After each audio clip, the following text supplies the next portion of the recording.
Hi,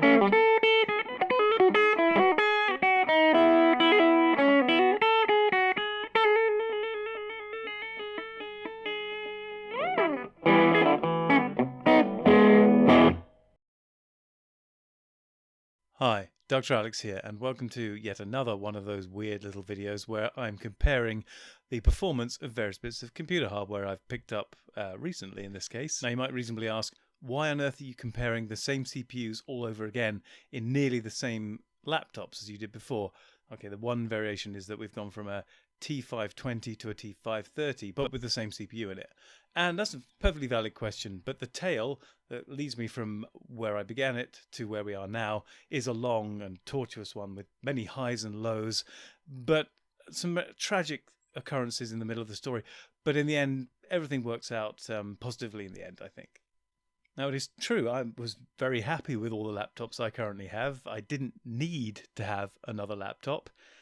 Of course, that's not necessarily going to stop me when common sense goes out of the window.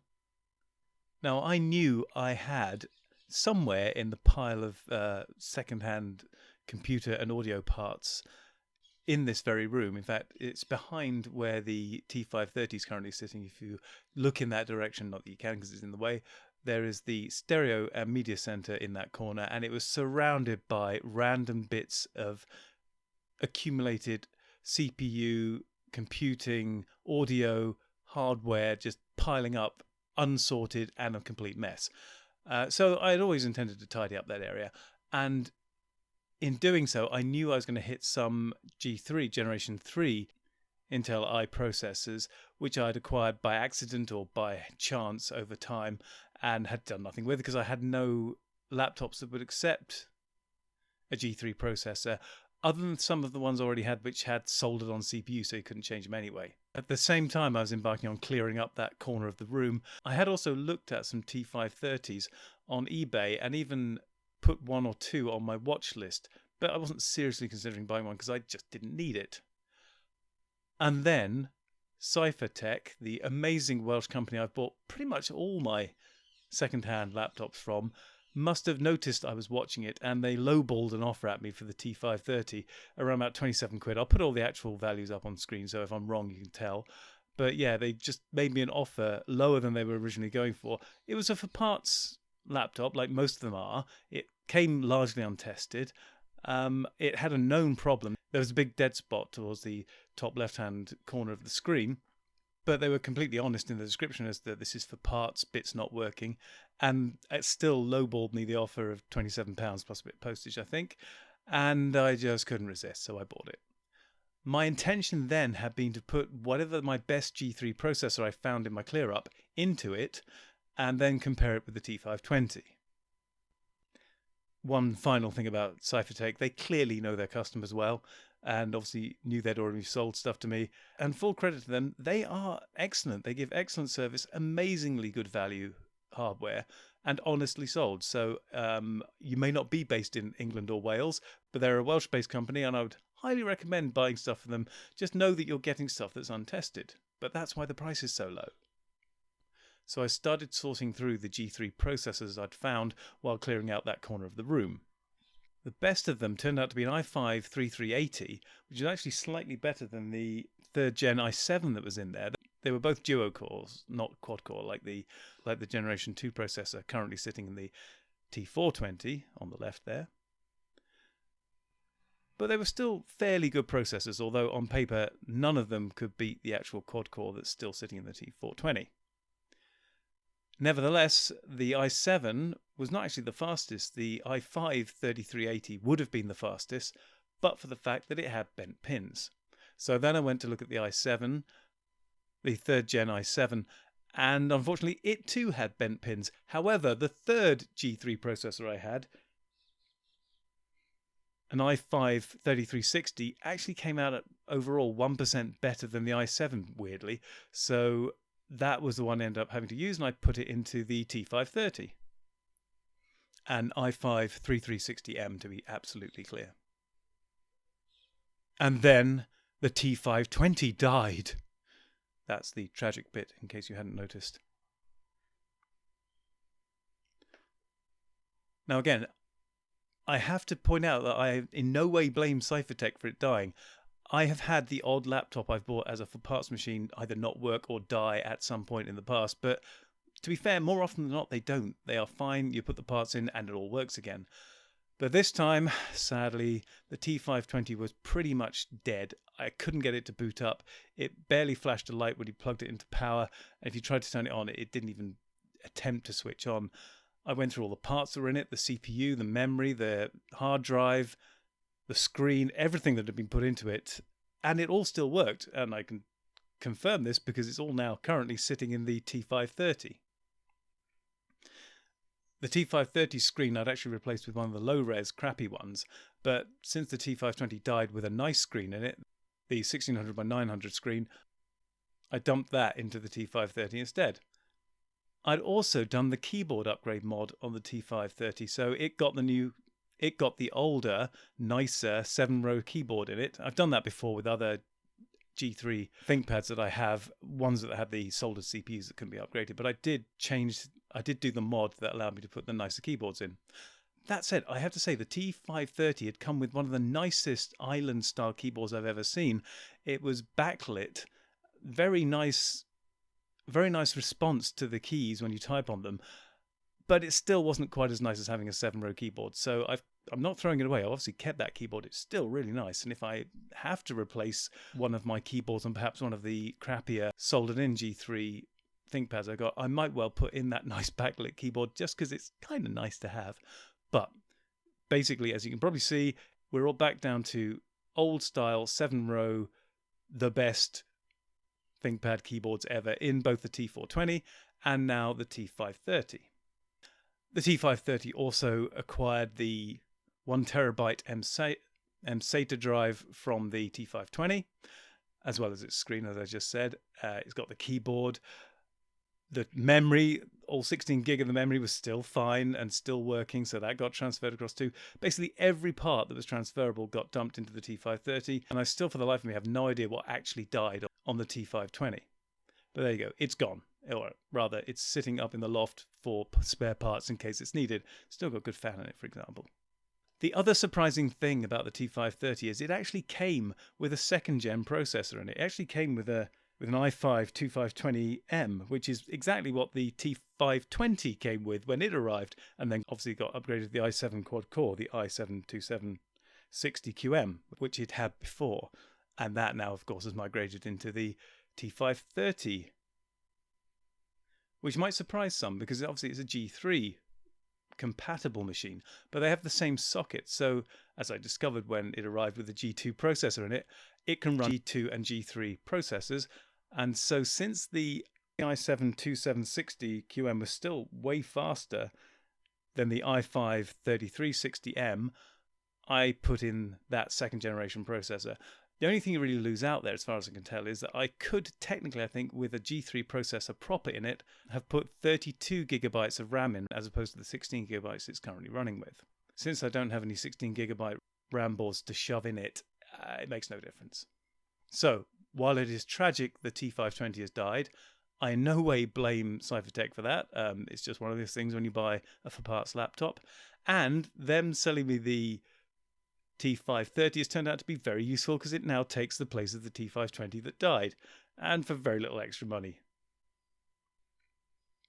The final reason for doing the testing of the CPUs all over again is I want to see if the same CPU that's in the T520 and that ran so well against the T420 with its supposedly slightly better i7-2860QM is I wanted to see if the newer motherboard that the T530 has would make it even faster and make it perhaps outperform more often or more consistently the supposedly better i7-2860QM that's in the T420.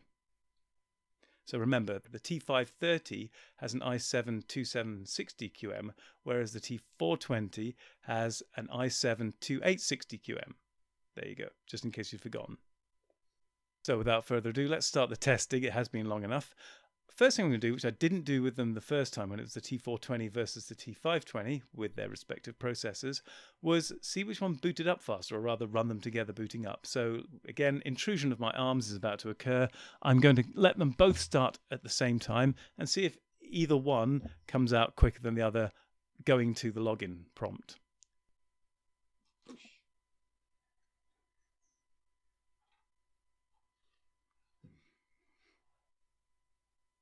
Well, the T530 does seem to be going quicker. It doesn't get into the ThinkPad thing. And Linux is coming up on the 530. Oh my god. Okay, login on 530 was okay. Now Linux is coming up on the 420, and the login prompt. Okay, so it seems, even though technically the processor in the T530s might be a bit slower than the T420s, it booted to login prompt faster than the T420 did. What else is different? The drive in the T530 is an mSATA 1 terabyte drive.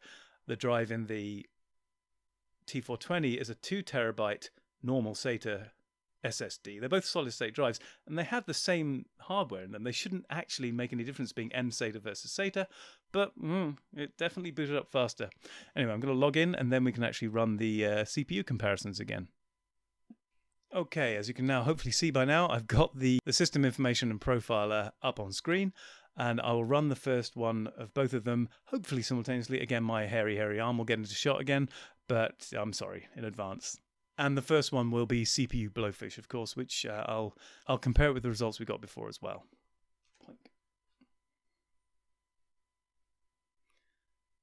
Okay, the T420 this time has managed 2 seconds. My eyesight's getting bad. Whereas the 530 was slightly slower at 2.17. So, okay, in this instance, today, the T420 has done what I would expect it to do and outperformed the T430 with a slightly lower spec processor. But I'm not sure what it did last time. I'll have a quick look. Last time, the i7 2860 did 2.17, and the i7 2760, which is now in the T530, did 1.85 seconds. So it's gone a bit slower in the T530, which is a bit weird, but who knows? But they're all pretty close anyway. We'll do the next one, which is CPU Cryptohash. Boink. Okay, that was pretty quick. For the T420, it's done, can't read, 638.22, and the 530 has done 623.83, I think. So the T420 has done slightly better. So things are pretty much in line with how I would expect. You kind of would hope that the 2860QM would come out ahead of the 2760QM, although it doesn't always, as we discovered in the last set of tests. Indeed, the last time we did this, the 2860QM came out with 652, whereas the i7 2760QM came out 298, so it was better. But this time, not so much. I don't know why there's such variation from test to test. They've both been booted from fresh. Nothing should be running in the background, but here you go. So far, very similar sort of results, which is what you might expect. Let's try CPU Fibonacci next.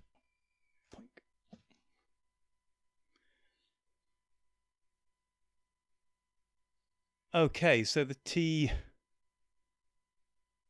T420 with its i7 quad-core 2860QM has managed to do 1.57 seconds. Lower is better. And the T530 Generation 2 i7 2760QM, I hope I said 2860QM for the first one, anyway, has now done 1.61 seconds, so it was very, very, very slightly slower. There's almost no difference. I think the take-home message from this. Right, let's try CPU N Queens, which I remember being a bit weird last time, but let's have a look. Okay, the T420 with the processor, you know it's got. I'm not going to keep repeating its processor. So the T420 has done 0.59 seconds, lower is better. Whereas the T530 has done 0.59 seconds, exactly the same. So there was no difference between the two processors. Next one is FPU FFT, whatever that means. Boink. Okay, again, results in seconds lower is better. And the T420 has managed 0.98 seconds, and the T530 has managed 1.00 seconds. So yeah, really close. And now for the final test, which I believe is FPU Raytracing. Let's see what they do.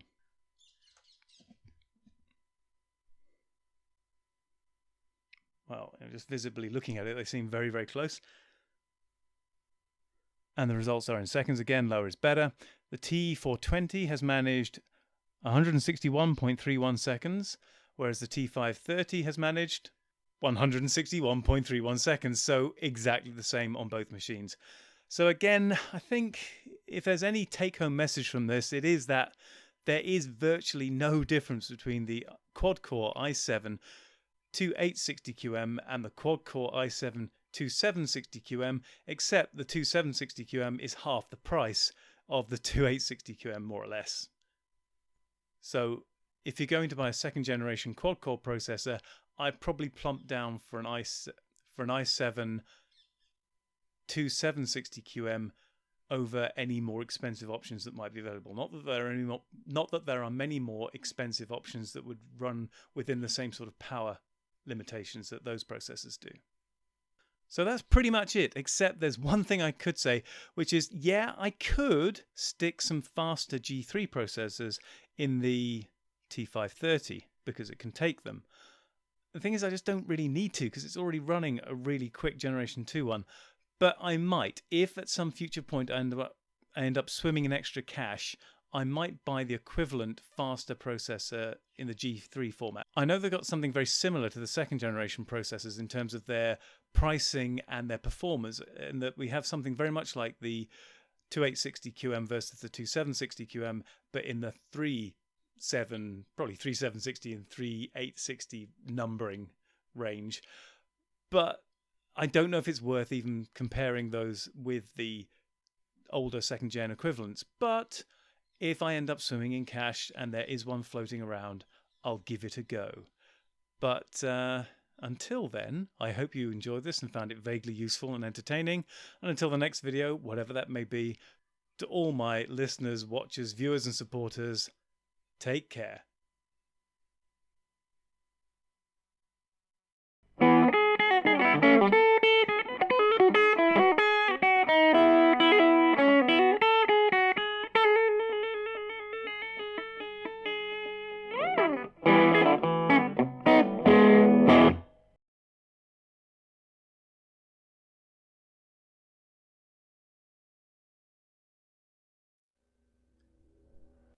Masters, mistresses, the Doctor requires materials in order to maintain the TARDIS and ensure continued functionality. He similarly requires carbon-based comestibles to sustain his own biological functions and existence.